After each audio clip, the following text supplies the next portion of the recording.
My name is Linda Burt. I'm Vice President of Quality and Community Services at St. Margaret's Hospital. We're located 100 miles southwest of Chicago and are a 69-bed acute care community hospital, not-for-profit, run by Sisters of Mary of the Presentation. We serve a population of about 150,000 people, but also share those 150,000 with 5 or 6 other small community hospitals, 2 of which are critical access. Being 69 beds, we're obviously too big for critical access and too small to get any kind of economies of scale. Allison Goldie has asked me to talk to you about the unique needs of small rural hospitals as it concerns the DRG Assurance Program, and most specifically the CETAS program. St. Margaret signed up for CETAS really based on a poor financial picture a couple years ago.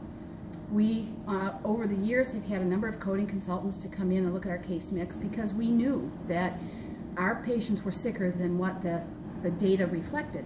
And the consultants could not find really any major errors in our coding. But Kim was exposed through Todd and Brian to the CETAS program the last several years and kind of had talked to me a little bit generally about it. Part of my responsibilities at St. Margaret's is being on the management team. I've been on that for about 20 years, but I've been at St. Margaret's for 37 years. And so over the course of that tenure, I have absorbed a lot of responsibilities of which I am directly in charge of and manage on a day-to-day basis. Probably the most important department is the case management department, which involves discharge planning and utilization review. As a salesperson, I would say that that's particularly important for you to start making contacts with the UR director. Medical records was always our contact person with the salespeople from 3M, as we've had the encoder, I don't know, for 30 years or more. That, in no small part, was why we were very comfortable and really didn't look at any other vendors other than 3M, because we already knew your product, your best of breed, and Kim and I both felt pretty comfortable knowing that we could use your product because we've had no difficulty with the encoder. The types of service lines we provide are mostly general primary care. We have an affiliation agreement with a tertiary facility and transfer anybody with very subspecialty needs out: trauma, neurosurgery, dialysis, anything really big. We have, with the affiliation agreement, some subspecialists coming to our hospital for outpatient care, like cardiology and pulmonology. But for the most part, the people that are admitted come through our emergency room. In fact, 70% of our admissions come through our emergency room. We also have about 13 primary and specialty clinics. One of those clinics also has a convenient care, which is an urgent care walk-in clinic. And that has diverted about 1,000 patients a month out of our emergency room, which is pretty important because, as you probably know, we don't get paid much, if at all, for patients that have Medicare, public aid, or self-pay. We are about 55 to 60% of Medicare and Medicaid, but we also have a very high percent of managed care commercial payers. The buying process for our hospital usually is done as a kind of a consortium with the management team. A manager will usually meet initially with the salesperson for whatever vendor they're looking for, or our product line, and then it is brought to their VP, who usually presents it to the management team. And this was really no different than how we did the purchase of CETAS.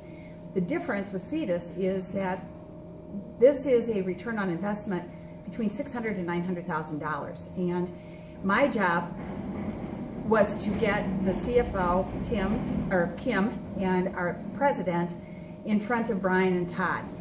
I will tell you, when Brian and Todd presented the MedPAR data, it was like somebody dropped a bomb in the room. The shell shock of seeing our really poor performance was profound. The same thing happened when Dr. Backstrom came out on an on-site visit with our consultant, Sheila Chalmers. I kind of warned him that our president of the medical staff would give him about 15 minutes, and that was probably pushing it. And so if he was going to show MedPAR data, he needed to do it immediately, which he did. Dr. Morrow, who is now our physician champion for the CETAS project, stayed an hour and 15 minutes, and then talked about it at the medical and the executive medical staff, medicine and family practice meetings, and to his peers. He went out and sold it. And I think that in and of itself is why we're having just phenomenal results in the cooperation of the medical staff. The issues that our organization is most concerned about is the documentation, so that we're not leaving any money on the table. Budgets are very, very tight. Value-based purchasing, pay for performance, core measures, quality outcomes are all nibbling away at our bottom line. And we are lucky if we can make the bottom line of 1.5% profit, which, as you know, as a non-for-profit organization, we dump right back in for new equipment. Allison also asked if I would talk about the implementation of the CDI program. I think this is something that you as salespeople really need to understand from our perspective.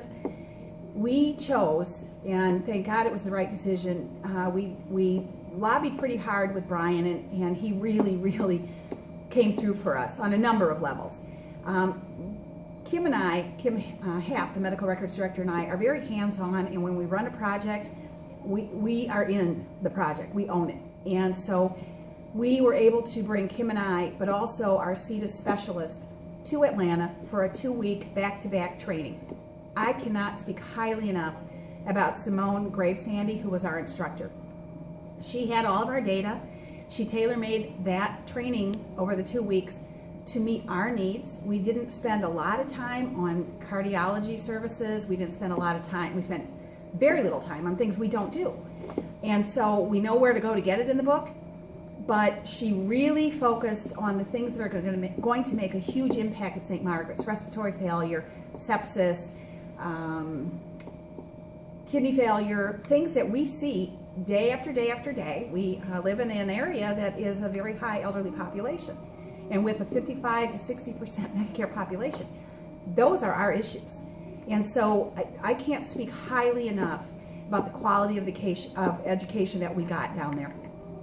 And on the same token, when Sheila Chalmers came up and spent a week on site, she met with almost all of our employed physicians and was really able to kind of dispel a lot of their concerns about fraud and abuse. A lot of the naysayers were throwing up, you know, some rather paltry resistance, quite frankly.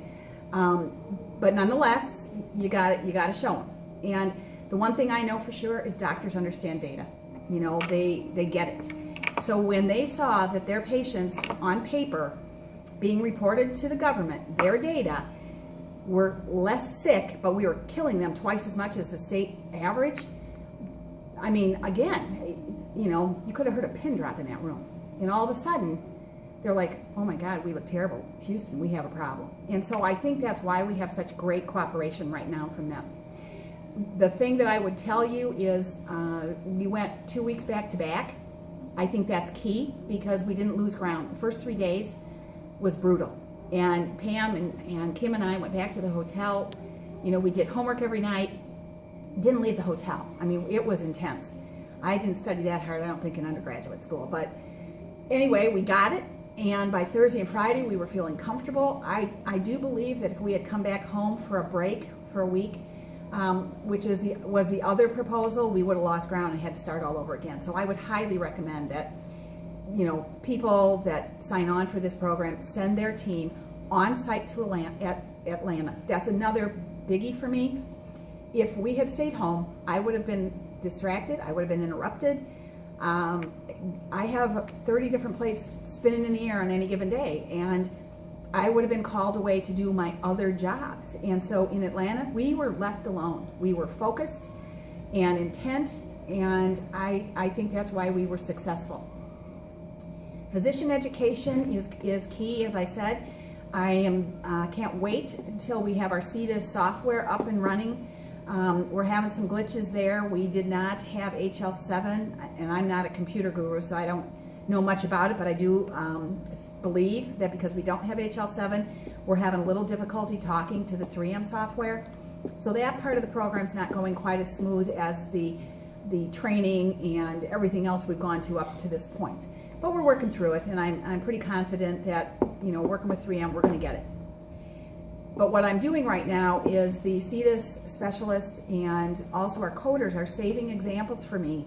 So at the medicine and family practice meetings where I have the big players, I am showing them some wins where they did document like we asked. They did respond to the queries. I was able to show them one where we actually doubled the DRG because they documented respiratory failure. One of the naysayers, I was also able to show one of his patients where he did not agree with the query. And I don't expect them to agree every time. But in this case, the documentation was there. He is one of the naysayers, like I said. We left $1,500 on the table.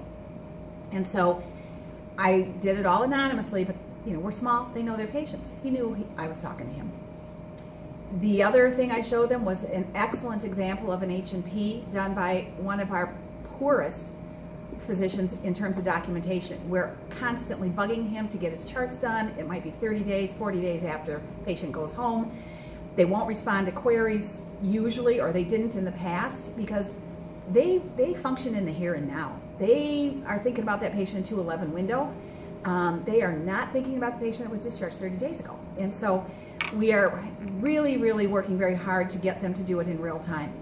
We don't have hospitalists yet, although that's going to change early in January of 2015. Many rural hospitals are probably not going to have hospitalists. For us right now, because we still had a quarter to go before we were going to implement that program, that meant we had to meet with 20 to 30 physicians, the heavy hitters. And so they need feedback. In the first month, and I'm still doing it, and Pam, our CETUS specialist, is doing it, we're writing thank you notes. Seems small, but they need that positive reinforcement. The other thing that Allison asked me to talk to you about was the query response rates. I only really have October and part of November's, but for October we had 100% response before the patients were discharged. That's phenomenal. So that MedPAR data, I think, scared the willies out of our physicians, because Sheila and Dr. Bagstrom stressed to the physicians that this is their data. This goes with them to their professional grade. And so they are working really hard. It's a very cohesive group anyway, and I think you'll find that with small rural hospitals. The doctors do know one another. They cover for one another. It's not like we're at a big tertiary facility where you may not even know who's taking care of your patients when they're admitted. I am overwhelmingly gratified about the collaboration we've received from 3M. And Brian, who is one of our salespeople, really went an extra mile. Because we're small and budgets are tight, we were able to apply for a grant with our Workforce Development Board because ICD-10 was coming in. It's a change to an industry. Brian did everything he could to get us the documentation necessary to apply for a $16,000 grant, which paid for our training. Now, in our world, $16,000 in cash equates to about an extra $45,000 in new revenue, because we write off 60% of anything that we bill for. So there's great collaboration. Sheila Chalmers also, I needed certain CEU certificates that said certain things. She did everything she could to get it expedited, and I had it within a week. That's amazing. So I am very gratified that we signed on with 3M. Not that there was ever a doubt in my mind. I actually chose not to even meet with anybody else. So I hope I've explained a little bit for you. The high points: stress back-to-back training off-site in Atlanta, and stress the ROI and show them MedPAR data right out of the block. Because at the end of the day, it is all about the data. That's the world we live in right now. Thanks, and much continued success to all of you.